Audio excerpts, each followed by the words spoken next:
Assalamualaikum warahmatullahi wabarakatuh.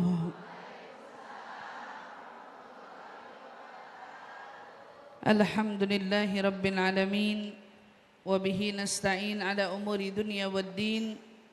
Wassalatu wassalam ala ashrafil anbiya wal mursalin sayyidina wa habibina wa syafi'ina wa qurrati a'yunina Muhammad sallallahu alaihi wa ala alihi wa sahbihi wa sallam. Subhanaka la ilma lana illa ma 'allamtana innaka antal alimul hakim. Rabbi zidna ilma warzuqna fahma. Amin Allahumma amin. Allahumma inna nas'aluka ilman ladunni wal mashrab as-safi al-haniya wa habi ghani. Allahumma inna nas'aluka ilman ladunni wal mashrab as-safi al-haniya wa habi ghani. Allahumma inna nas'aluka ilman ladunni wal mashrab as-safi al-haniya wa habi ghani. Alhamdulillah thumma alhamdulillah. Limpahan syukur bersama-sama kita panjatkan kehadirat Allah Subhanahu wa taala yang mengumpulkan kita bersama-sama di dalam menghadiri perayaan Maulid Nabi besar kita Muhammad sallallahu alaihi wasallam, di mana majelis Maulid merupakan majelis termulia di antara majelis-majelis yang ada. Sehingga banyak para ulama mengatakan hampir seluruhnya orang yang hadir di majelis Maulid itu pulangnya pasti doanya dikabulkan Allah. Hampir semuanya. Artinya apa? Berarti dari 100 katakan 99 dari mereka doa-doanya dikabulkan oleh Allah Subhanahu wa taala. Tetapi itu semua teruntuk siapa? Teruntuk mereka yang di dalam hatinya saat menghadiri majelis Maulid memang diiringi dengan rasa ta'zim, rasa mengagumi majelis tersebut dengan sebenar-benarnya di dalam hatinya. Saat dia betul-betul datang dengan penuh keagungan, dengan dia mengagungkan majelis Maulid, maka saat itu pula bentuk pengagungannya itu akan dinilai oleh Allah Subhanahu wa taala sebagai bentuk Allah tidak akan menyia-nyiakan dirinya dengan tidak mengijabah doa-doanya. Maka itu bentuk balasan dari Allah. Yang datang ke Maulid dengan ta'zim, maka Allah akan muliakan dia dengan diijabah dari doa-doanya dia. Maka himbauannya kepada semua dari kita yang hadir di dalam perayaan Maulid Nabi besar Muhammad sallallahu alaihi wasallam, maka hendaknya dia datang ke majelis Maulid dengan ta'zim, dengan rasa penuh memuliakan. Bukan hanya majelis Maulidnya, tetapi hakikatnya memuliakan dengan siapa kita semua itu bermaulid pada hari ini. Kita semua bermaulid karena kita merayakan kelahiran sosok manusia termulia yang kalau bukan karenanya maka niscaya semesta alam ini tidak pernah ada. Tetapi karena agungnya Rasulullah sallallahu alaihi wasallam, maka Allah ciptakan semesta alam, termasuk Allah ciptakan kita semua. Makanya siapa yang tahu nilainya Rasulullah, maka dia akan tahu bagaimana cara mengagungkan Rasulullah. Maka bentuk salah satu maulid ini adalah salah satu cara kita mengagungkan Rasulullah.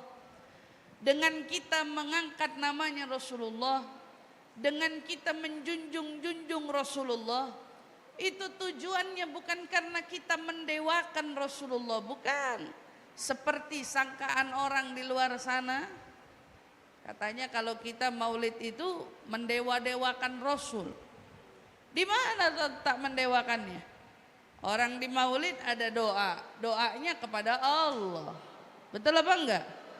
Saat kita bermaulid, kita bukan mengagungkan Rasulullah di atas Allah, melainkan justru pengagungan yang kita hadirkan adalah bentuk pengagungan dari besarnya nikmat Allah. Allah anugerahkan kepada kita nikmat terbesar, yaitu dengan lahirnya junjungan Nabi besar Muhammad sallallahu alaihi wasallam, maka dapatlah kita pahami di sini bahwa duduk di Maulid Nabi adalah duduk di majelis termulia, karena kita merayakan kelahiran manusia yang paling mulia, yang insya Allah dengan kita duduk bersama ini Allah muliakan juga diri kita, Allah muliakan hidup kita, Allah muliakan kematian kita, Allah muliakan tempat kita di surga kelak insyaallah. Amin amin ya rabbal alamin. Alhamdulillah,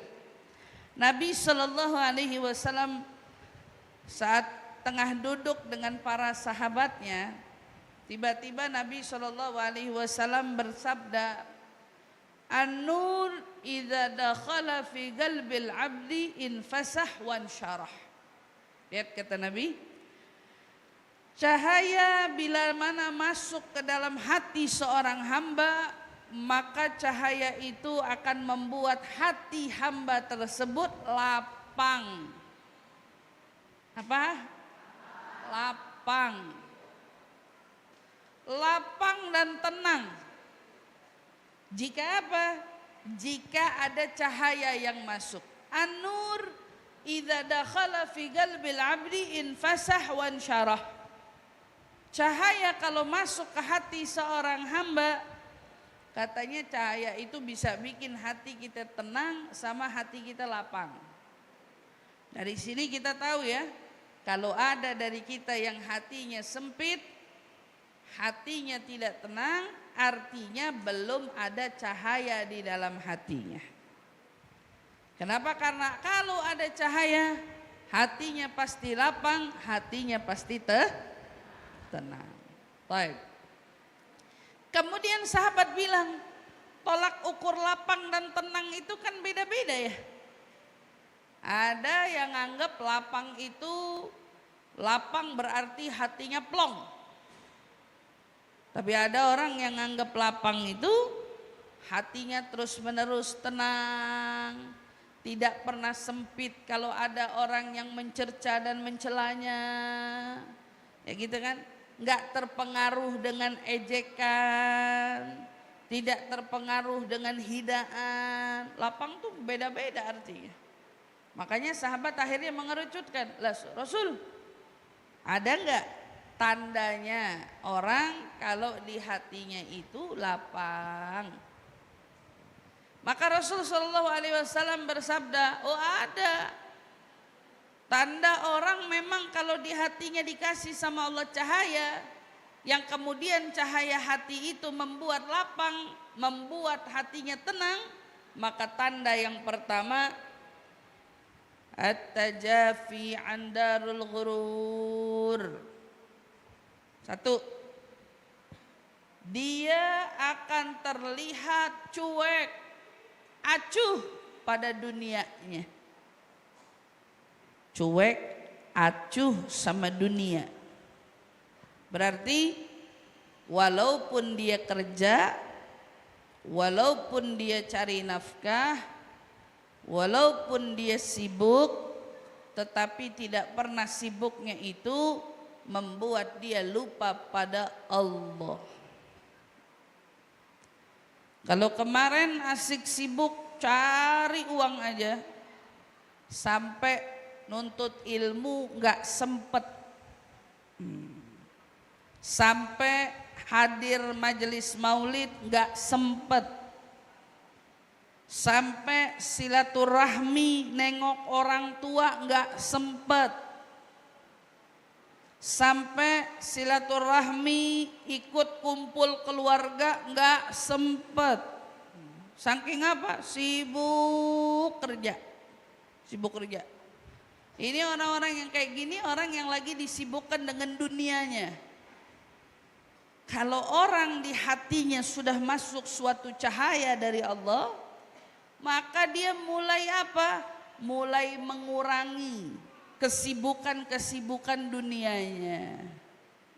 Kerja tapi masih bisa ngaji, kerja tapi masih ibadah, kerja tapi nggak lupa silaturahmi, kerja tapi juga ingat untuk bagaimana tidak menjauhkan diri dari Allah dan Rasulnya. Karena banyak orang yang walaupun hari ini mereka itu sibuk dengan dunianya, tapi ikut lupa sama yang kasih dia dunia. Kerja, taklim nggak sempat, hadir majelis nggak sempat. Kita bisanya ngaji Sabtu Minggu. Itu juga Sabtu Minggu. Kalau badan nggak rentek, kalau badan rentek mundur lagi. Kapan waktu sempatnya gitu. Tapi kalau orang di hatinya sudah masuk cahaya, walau dia kerja, walau dia sibuk, maka setiap dia ketemu sama waktu senggang, dia bakal menyempatkan dirinya untuk menimba ilmu. Kenapa? Karena dunia nomor 2, dia sudah mulai acuh kepada urusan dunia. Kalau ibaratnya orang dagang, biasanya di toko mulu. Kalau sekarang macam-macam dagang. Ada yang bukan lagi di toko tapi di rumah. Open PO terus. Open PO kue. Open PO makanan. Open PO macam-macam lah. Open PO terus. Nah, subhanallah. Cari rezekinya mah nggak haram, boleh. Tapi kalau sampai cari rezeki sampai lupa sama Allah, itu nggak boleh. Nggak bakal berkah rezekinya. Apalagi sampai gara-gara nyari rezeki sampai lupa sholat. Ya Allah, itu gimana mau syukurnya sama Allah? Untung dikasih rezeki, masih bisa sempat-sempatnya lupa sholat. Gitu. Nauzubillah. Tapi kalau orang di hatinya punya cahaya, apa Bu yang bakal nampak? Oh, dia mulai nomor 2-in dunia. Karena dia sudah mulai acuh sama dunia. Karena dia tahu dari dunia ada yang lebih penting untuk lebih diutamakan. Maka tanda yang kedua apa? Kata Rasulullah bilang, wal inabah ila darul khulud. Dia bakal condong untuk mikirin rumah abadi. Mikirin rumah abadi itu bukan beli tanah kuburan. Banyak orang hari ini mikirin rumah abadi, dipikirnya cari kuburan. Jadi belum meninggal udah nyiapin kuburan dia. Main ngetekin duluan. Nanti kalau saya meninggal kuburin di sini ya. Nanti saya meninggal. Lah, nyiapin itu bukan begitu. Kita nih wafat mau dikubur di mana aja, istilahnya tuh urusan belakangan. Yang paling penting itu bagaimana kita wafat dan bekal apa yang kita mau bawa saat kita wafat. Apa yang kita mau persiapkan untuk rumah abadi kita, bukan nyiapin kuburannya aja. Nyiapin kuburan tuh bagus. Berarti masih ingat sama waktunya wafat. Setidaknya masih ingat sama mati dia. Tapi yang harus lebih diingat, kita ternyata hidup di dunia hanya sementara. Di akhiratlah kita yang akan abadi di sana. Maka sepatutnya kepentingan dan orientasi kita itu tentang akhirat daripada tentang dunia.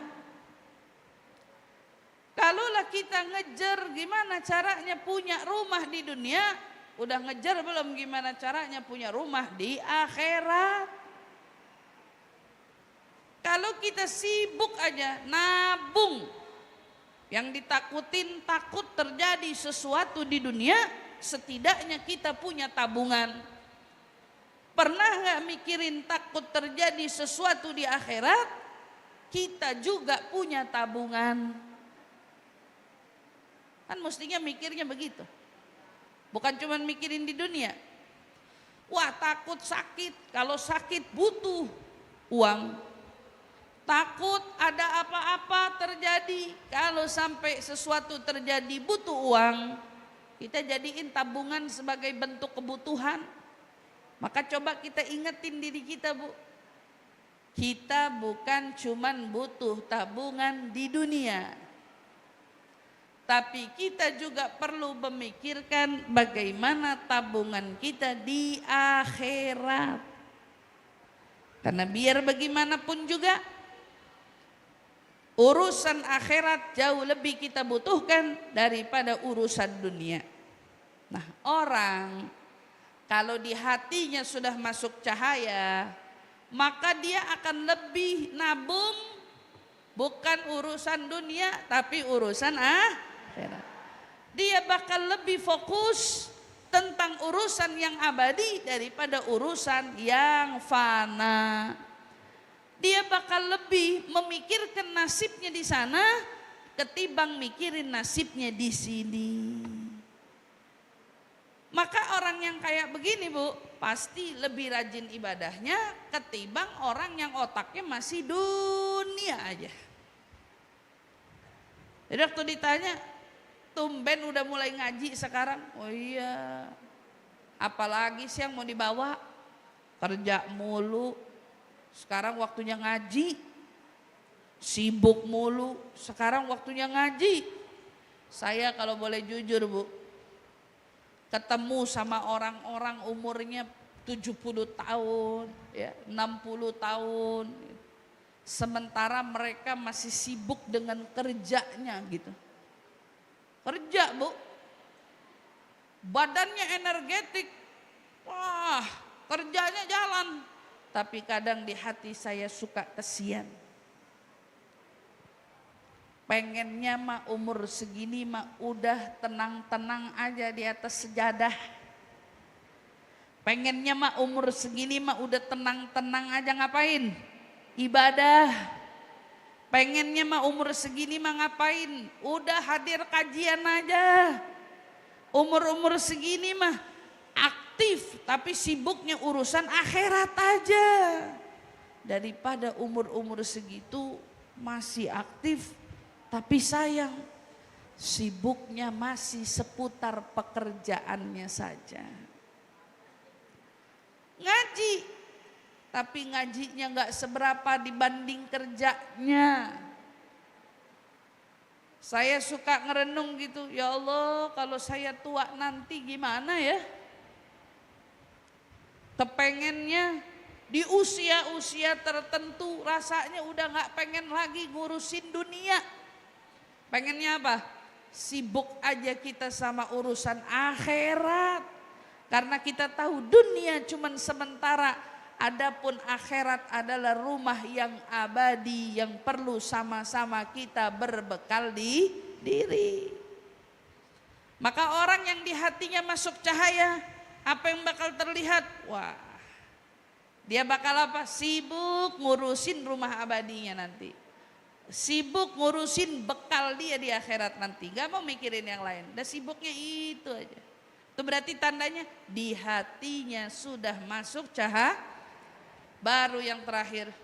Kata Nabi tanda yang ketiga. Wal isti'dad lil mauti qabla nuzulih. Maka orang ini akan apa? Akan mempersiapkan kematian walaupun kematian belum kunjung datang. Dia udah siap aja kayak kapan waktu kalau mau dicabut nyawa udah siap.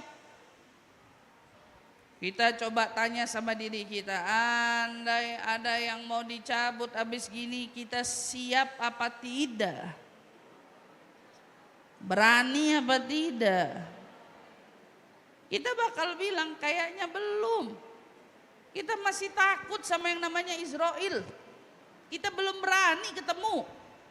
Walaupun Israel ternyata dalam satu hari puluhan kali nengokin kita. Oh bukan dia mukanya, lain lagi. Dicari lagi namanya, belum dia. Tiap hari kita ditengokin, tiap hari kita dilihat, ternyata bukan. Arti tiap hari kita disambangin buat mastiin ini bukan orangnya. Subhanallah ya. Walaupun kita sering dengar tentang hal itu, tapi herannya kenapa hati ini tak kunjung tergerak untuk siap-siap berjumpa dengan kematian. Maka momen Maulid Nabi Shallallahu Alaihi Wasallam, kita diingetin tentang akhlak Nabi, tentang hidupnya Nabi, tentang kebaikan-kebaikan Nabi. Untuk apa sih Bu? Untuk kita belajar semakin bekalin diri. Bekalin diri yang banyak dengan akhlak, karena ternyata persiapan berjumpa dengan kematian yang paling indah itu adalah mempersiapkan diri dengan hati yang dipenuhi dengan cinta. Ingat Bu, sahabat Nabi kenapa pada kagak ada yang takut sama yang namanya mati? Karena mereka modalnya cinta. Sayyidina Bilal ibnu Rabah, waktu nyawanya mau dicabut, lagi sedang sakaratul maut, istrinya nangis di sebelah dia, seraya berkata, duhai, menderita sekali engkau wahai Bilal. Nah, namanya orang mau meninggal itu kan rasanya sakit ya Bu, namanya sakaratul maut. Tapi apa jawaban Sayyidina Bilal? Bilal nggak mau dibilang menderita, malah jawab, wa tarabah, wa tarabah. Jangan katakan sedih, tapi katakan beruntung. Katakan Bilal bahagia. Ghadan nalqal ahibbah Muhammadan wa hizbah. Jangan bilang Bilal celaka, jangan Bilal sedih, jangan bilang kalau Bilal ini menderita. Cukup katakan Bilal bahagia, karena besok Bilal akan berjumpa dengan yang namanya Muhammad yang dicinta beserta seluruh pengikutnya Muhammad. Bekalnya nggak banyak-banyak, taat ini itu enggak. Tapi ternyata bekal utamanya cinta. Jadi kita nih sekarang kalau ditanya ngapain duduk di maulid, lagi bekalin diri sama cinta. Karena ternyata bekal yang paling perlu kita bekali untuk diri kita semua saat datangnya ajal, itu pastikan di hatimu sudah ada cinta belum sama Nabi Muhammad. Hati kita sudah ngerti belum cinta sama Nabi Muhammad. Hati kita sudah penuh belum cinta sama Nabi Muhammad. Itu diingat. Karena kalau seumpamanya itu belum kita miliki, maka segeralah hari ini kita bekali diri kita untuk memupuk rasa cinta kepada junjungan Nabi besar Muhammad sallallahu alaihi wasallam. Maka ibu-ibu yang dirahmati Allah, kalau orang punya 3 ciri-ciri ini, itu tandanya di hatinya ada cahaya. Yang mana cahaya inilah yang menuntun dia untuk menjadi apa? Untuk menjadi pribadi yang hidupnya hatinya lapang, hidupnya hatinya tenang. Kenapa? Ternyata dia sudah tidak lagi dibebani oleh perkara duniawi, melainkan dia tahu kalau kita hidup akhirnya kita akan kembali ke akhirat nanti. Maka bekalnya adalah akhirat. Maka pesan saya di dalam momen Maulid Nabi ini, mari sama-sama kita bekalin diri kita cinta. Kita dengar kisah-kisah Nabi, bukan kita hanya dengar, tapi jadikan kisah-kisah itu adalah sesuatu yang memupuk rasa cinta kita kepada Nabi. Niatin Bu, saat duduk di Maulid, dengar Maulid kan? Ini kan yang dibaca semua tentang Nabi. Maka niatin, walaupun tidak mengerti akan artinya, setidaknya kita niat di dalam hati kita, ya Allah, jadikan segala sesuatu yang kudengar tentang Nabi sesuatu yang menambahkan rasa cintaku kepada Nabi. Jadikanlah sesuatu yang kudengar tentang Nabi adalah sesuatu yang memupuk rasa cintaku kepada Nabi. Maka dengan itu semua kita berharap semakin hari rasa cinta kita semakin bertambah kepada Nabi. Rasanya pengen terus dekat, rasanya pengen terus bersolawat, rasanya pengen terus hadir di pengajian, rasanya pengen terus berbuat kebaikan. Itu gara-gara apa? Rasa cinta kepada Nabi kita Muhammad sallallahu alaihi wasallam kian tumbuh di dalam hati kita. Mudah-mudahan kita semua yang duduk di majelis maulid ini insya Allah menjadi orang-orang yang di hatinya tambah semakin dipupuk rasa cinta kepada junjungan Nabi besar Muhammad sallallahu alaihi wasallam. Ya Allah, kalau ada di antara kita orang yang jauh dari Nabi, maka pulangkan kita dari tempat ini, kita sudah menjadi orang yang dekat dengan Nabi Muhammad. Ya Allah, kalau ada di antara kita yang hari ini begitu banyak dosa sehingga menghalanginya untuk dekat kepada Nabi, maka di tempat ini ya Allah gugurkan dosa-dosanya agar kita tak terhalang untuk dekat dengan Nabi Muhammad sallallahu alaihi wasallam. Ya Allah, bila mana di hati kita semua yang hadir di sini terdapat penyakit-penyakitnya yang menghalangi kita untuk cinta kepada Nabi, maka ya Allah jangan pulangkan kita semua dari tempat ini, melainkan Engkau telah hapus penyakit-penyakit hati kami dan Kau ganti dengan rasa cinta kepada Nabi Muhammad sallallahu alaihi wasallam. Amin amin ya rabbal alamin. Ya Allah, bila datangnya ajal menjemput, wafatkan kami semua husnul khatimah, wafatkan kami semua di dalam iman, wafatkan kami semua di dalam cinta, wafatkan kami semua di atas kalimat la ilaha illallah Muhammad Rasulullah sallallahu alaihi wasallam. Ya Allah, sebagaimana Kau hidupkan kami hari ini dengan iman, maka wafatkan kami pada saat nanti dengan iman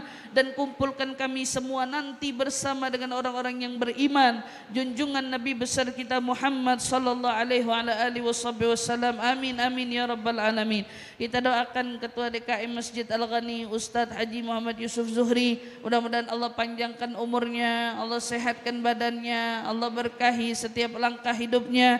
Dan juga untuk Ketua Majelis Ta'lim Ummu Hafsah Firliasti Adelia Zuhri, mudah-mudahan Allah Subhanahu wa taala pun panjangkan umurnya, sehatkan badannya, berkahi majelis taklimnya, mudah-mudahan semakin banyak jamaahnya yang insyaallah semakin ingin mendekat kepada junjungan Nabi besar Muhammad sallallahu alaihi wasallam. Amin ya rabbal alamin. Ala hadhihi niyyah wa kullu niyatin salihah jami'ah syamilah wa ila hadratin Nabi Muhammad sallallahu alaihi wasallam bisirril Fatihah.